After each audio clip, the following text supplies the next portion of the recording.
Y en nuestra página cultural hablamos de literatura escrita en La Mancha, porque se ha presentado en la Casa Museo del Hidalgo el primer libro de ficción del catedrático de Filosofía y antiguo viceconsejero de Educación, Pedro Pablo Novillo.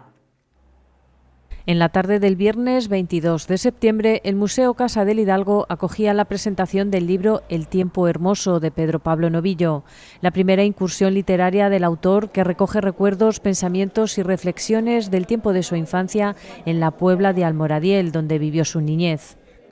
He utilizado como elemento narrativo mi biografía, pero no es una biografía, lejos de mí pretender esa aventura. Pero qué mejor que los hechos que uno ha vivido te sirvan de elemento narrativo y para componerlo. Yo creo que finalmente es un friso, un retrato de Castilla-La Mancha, la Castilla-La Mancha rural de esos años. El tiempo hermoso es una obra que comienza con una referencia kantiana y realiza un recorrido por los recuerdos de infancia y adolescencia del autor en su localidad toledana, ligados a una época muy concreta de la historia española, de los años 50 a 70 del siglo pasado, con la intención de plasmar un retrato de la Castilla-La Mancha rural de aquella época, cuyos usos, prácticas y costumbres van más allá del propio ámbito almoradiense. Un libro que, partiendo de las palabras de la tribu de esa Castilla-La Mancha rural de los años 50-60, nos pudiera traer al presente la memoria de un pasado que en parte se nos escamoteó, y es bueno volver a recordarlo, que en parte fue un tiempo que, junto a la dureza, estuvo repleto de valores. El tiempo hermoso retrata a través de un conjunto de relatos una época difícil para España, para La Mancha especialmente, en la que las condiciones de vida de los vecinos eran duras, pero a pesar de ello convivían con un gran sentido de la comunidad y la solidaridad. Yo recuerdo en el libro, a través de la figura de mi abuelo, la solidaridad, el sentido de comunidad, el compartir, el cariño, el cuidado, el cumplir, el regalar, cuando había ser solidario con los otros, ¿no? La alcaldesa alcazareña Rosa Melchor acompañaba al autor en la presentación de su primera obra junto al periodista Enrique Sánchez Lubián y el expresidente de Castilla-La Mancha, José María Barreda. Pero creo que es fundamental la memoria, en la propia obviedad de que en esa memoria y en nuestra historia reciente, en el no olvidar, está la garantía también de que seremos capaces de mejorar en el futuro y no volver a cometer los mismos errores. Y un poco en esa recopilación de su infancia y su juventud en la Puebla de Almoradiel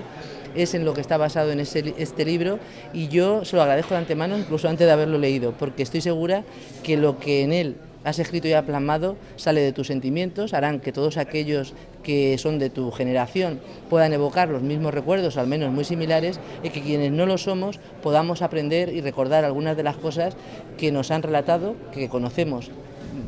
de manera especial de oídas de nuestros familiares, de nuestro entorno más cercano. Creo que la memoria histórica no solamente es recuperar la gente que sigue en las fosas y las cunetas, anular las sentencias dictadas durante el franquismo. La memoria histórica es mucho más amplia y es recordar y saber que hubo gente que, por ser hijos de represaliados, tuvieron que abandonar las escuelas, que hubo gente que tenían que caminar muchísimo durante noches para ir a visitar a sus familiares presos. Todo eso, esa vida cotidiana de los perdedores, pero que a pesar de ser perdedores nunca perdieron la dignidad para conseguir un futuro nuevo para sus hijos y para sus nietos, eso trasciende en el libro de Pedro Pablo. Y es que es un libro de recuerdos, de añoranzas, un libro muy sensible, no sensibilero, no sensiblero, pero al mismo tiempo está aderezado de sensaciones, de recuerdos, de toques sociales y políticos que lo van situando en la época perfectamente, ¿no? Con reflexiones hechas desde su concepción del mundo y de la vida, que por otra parte también compartimos. Resulta sencillo sentirse identificados y reconocer estas vivencias que relata el autor, ya que recupera la lengua de la infancia y entrevera recuerdos y la historia del país, como el sabor del chocolate Josefillo, que coincide en su memoria con el golpe del 23F, cuando era profesor en Vallecas y declarado miembro del Partido Comunista.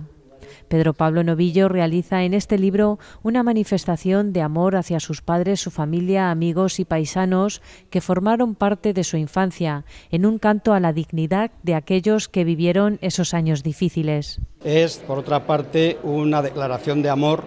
y de ternura por los más próximos y sobre todo por la dignidad de la gente. Habiéndolo perdido todo, nunca perdió la capacidad del perdón y la capacidad de mirar hacia adelante. Yo espero quien lo lea se reconozca en ese tiempo hermoso, que es el tiempo de un niño, pero visto y escrito con los ojos de un adulto. La primera obra de Pedro Pablo Novillo concede también mucha importancia a las palabras, rescatando el vocabulario y expresiones de aquella época, muchas de ellas ya perdidas. Expresiones y maneras de hablar que van evocando recuerdos, costumbres, oficios, palabras como ambigú, onzona, linimento, bolliscas, charlotada, acericos, mayos, tumbillos o pijuar. La primera obra literaria que Pedro Pablo publica, ha hecho de ella el eje central las palabras, y son situaciones, y algunas muy cercanas para nosotros, que han quedado en el desuso, pero sobre todo la virtud que tiene Pedro Pablo es que nos cuenta un tiempo hermoso que fue, como decía también José María, el de todos nosotros, el de una gran mayoría de nosotros. Es una aportación muy interesante porque enriquece el vocabulario y recupera expresiones y palabras que han caído en el olvido, porque la sociedad es distinta. En España y sobre todo en Castilla-La Mancha y sobre todo en los pueblos, pasamos en los años 50-60 del siglo XIX y luego lo pusimos en el siglo XXI.